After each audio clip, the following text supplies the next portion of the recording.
2.5 साल पहले जब उद्धव ने बीजेपी को छोड़कर कांग्रेस और एनसीपी के साथ सबको चौंकाते हुए जिस तरह सरकार बनाई थी, किसने सोचा था कि उद्धव की कुर्सी के नीचे कारपेट कांग्रेस या एनसीपी नहीं, उनके अपने ही विधायक खींच लेंगे। मी उद्धव बाळासाहेब ठाकरे ईश्वर साक्ष शपथ घेतो की 28 नवंबर 2019 में जब उद्धव ठाकरे ने महाराष्ट्र के मुख्यमंत्री की कुर्सी संभाली तो उनके पास कोई प्रशासनिक अनुभव नहीं था। खबरें ये आई कि उद्धव ठाकरे सीएम बनना भी नहीं चाहते थे।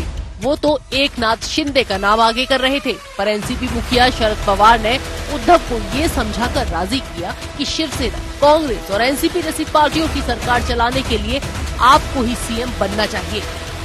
उद्धव के गद्दी संभालने के 3 महीने के भीतर ही कोरोना की दस्तक हुई।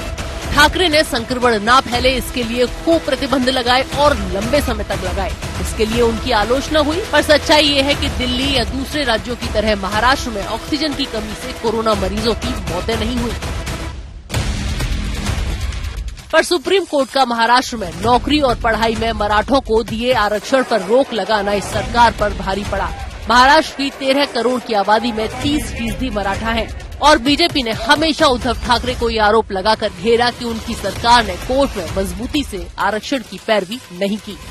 फिर भी महाराष्ट्र की सरकार ने अपनी जो बात है वो सही तरीके से न रखने की वजह से आज ओबीसी पे अन्याय हुआ है। इस पर हम बहुत जोर से आवाज उठाएंगे।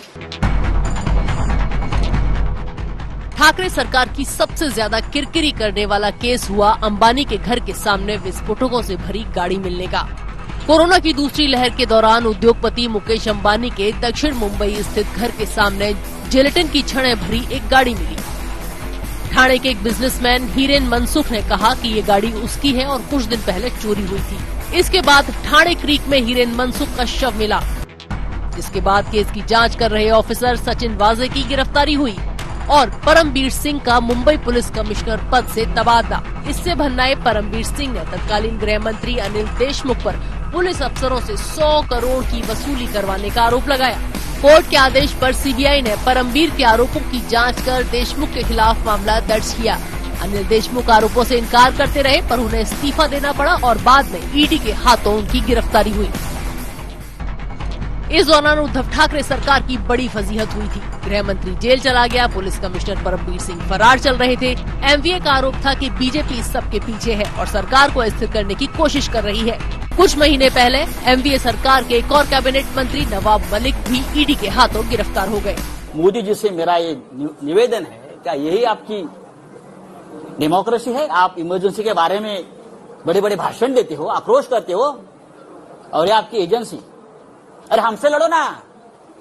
जिस दिन मेरे रिलेटिव्स के ऊपर, मेरे दोस्तों के ऊपर रेड्स हो रही थी और इनोसेंट लोगों को पकड़कर लेके जा रहे थे, उस रात को मैंने अमित शाह जी को फोन किया था। महाविकास आघाड़ी सरकार में सबसे ज्यादा असंतुष्ट कांग्रेस रही। कभी महाराष्ट्र में सबसे बड़ी पार्टी रही कांग्रेस, महाविकास आघाड़ी में तीसरे नंबर की पार्टी बन गई। वीर सावरकर हो या औरंगाबाद का नाम संभाजी नगर करने का मुद्दा, कांग्रेस से शिवसेना के वैचारिक मतभेद सामने आते रहे। कांग्रेस की हमेशा ये शिकायत भी रही कि एनसीपी के पास महत्वपूर्ण मंत्रालय है। एनसीपी को ज्यादा तवज्जो मिलने की शिकायतें शिवसेना विधायकों से भी आई। महाविकास आघाड़ी को पहले दिन से ही एक बेमेल गठबंधन माना गया। इस सरकार के जाने से ज्यादा हैरानी तब होती जब ये अपने 5 साल पूरे कर लेती। आज तक ब्यूरो।